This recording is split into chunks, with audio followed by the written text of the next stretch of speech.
Pemirsa, terima kasih masih bersama kami. Berita selanjutnya, Mahabarakat. Jemaah Haji 1443 Hijriah yang berada di terowongan Mina wayah kejadian mati lampu beberapa waktu lalu kenada menimbulkan korban jiwa. Seberataan jemaah haji aman wan terkendali serta kadada kepanikan.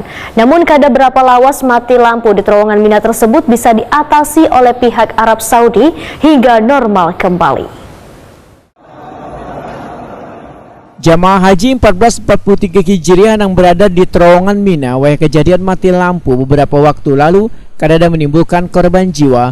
Seberatan jamaah haji aman wan terkendali serta kadada kepanikan. Demikian diperkatakan Kepala Kantor Wilayah Kementerian Agama Kalimantan Selatan Muhammad Tamrin nang wahini sedang bertugas sebagai pengendali penyelenggaraan ibadah haji di Arab Saudi Rabu 13 Juli 2022. Muhammad Tamrin menegaskan bila video yang beredar di media sosial mengabarkan bahwa kejadian mati lampu di terowongan Mina mengakibatkan banyak korban jiwa adalah karena kaitannya dengan kejadian mati lampu di terowongan Mina. Muhammad Tamrin mengisahkan mati lampu di Mina terjadi pada Minggu 10 Juli 2022 sekitar pukul 5:15 hingga pukul 6:10 waktu Arab Saudi, yang kemungkinan disebabkan konsleting arus pendek. Wayah kejadian posisi jamaah yang berada di depan pos dihentikan polisi Arab Saudi, sementara bubuhan petugas PPIH yang menyertai jamaah haji memberikan arahan serta edukasi agar jamaah kada panik sambil diminta menunggu perbaikan. Namun kada berapa lawas mati lampu di terowongan Mina tersebut, ujar Muhammad Tamrin,